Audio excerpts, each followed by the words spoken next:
What's up guys, welcome back to Finance to Fly. My name is Luke and I'm here to help you elevate your travel while minimizing your spending. To date, we got a new episode of Travel Rewards Weekly, What's New, where we cover all the things happening in the points and mile space over the last week. We got a few different pieces of news, so let's jump in.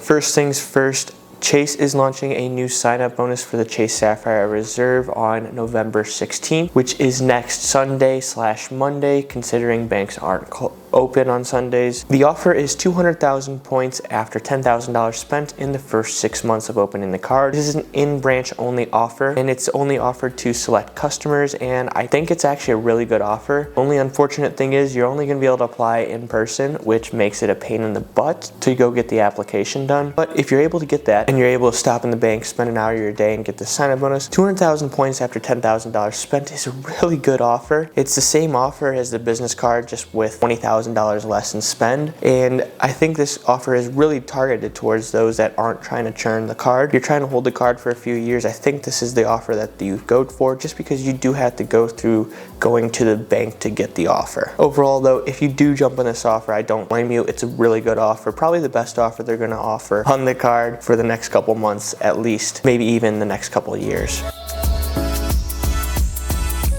Next up, moving on to sign-up bonuses, Chase launched a Virgin Atlantic transfer bonus of 40% until November 20th. That is only about 10 days, but it is 40% if you happen to have a redemption coming up with Virgin Atlantic, or you want to redeem with Delta or another SkyTeam partner. Go check out Virgin Atlantic's award rates. They do have some decent award rates, especially in the US. If you can get a one-way ticket, say from Cleveland to JFK for, I think it's 7,500 miles and $5.60 in taxes and fees, you can get down to 23,000 points one way business class to London from the US. That does not include the taxes and fees that usually is charged by Virgin Atlantic, which is around $400 to $600. Keeping with the transfer bonuses, we don't have another transfer bonus, but we have a new transfer partner in some sort of deal. Rakuten has partnered with Bilt, and for the next 6 months, you're able to transfer your Rakuten to Bilt points at a 1-to-1 ratio. That is only for the 6 months because it's just new. Going forward, once you have status with Bilt, you have to have at least above blue status, so at least have 25,000 points earned or $10,000 spent on the card in order to get that 1-to-1 transfer ratio. If not, it's a 2-to-1 transfer ratio, so pretty much you're getting half a cent per point.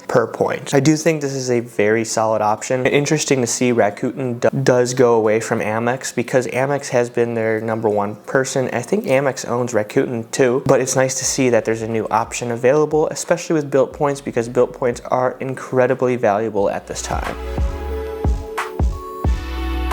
It came out this last week that Chase and Hyatt are going to be launching a new premium card in 2026 and are extending their partnership with cards. Overall, I think this is great news to hear that Chase is finally launching a premium card for Hyatt, considering they only have 2 cards, where Marriott has 6, Hilton has 4, IHG has 3, and Hyatt only had 2. I think it's a good opportunity for Hyatt to really get a good premium card in the market. I think it's going to come with some high-level elite status, hopefully some free night awards, and hopefully it's hard to get because you do not want to devalue that Hyatt elite status. Funny enough though, I was recording a video last week that was describing my predictions for 2026, and this was one of the predictions. I was going to predict that 2026 Hyatt launches a premium card, already coming true before even the end of the year. I will keep that in that video because it is a good talking point, and I do make some predictions about the card, and we'll talk about that in that video. But overall, I think it's a pretty solid option to get a new Hyatt card this next year. Overall, wrapping things up, want to hear your thoughts. What are your thoughts on the 200,000 Chase Sapphire Reserve in-person sign-up bonus? What are your thoughts on the Bilt and Rakuten partnership? Then what do you think is going to happen with this Chase and Hyatt card? Let me know your thoughts and comments down below, and if you could hit that like and subscribe button, it would be greatly appreciated. Until next time, have a great day.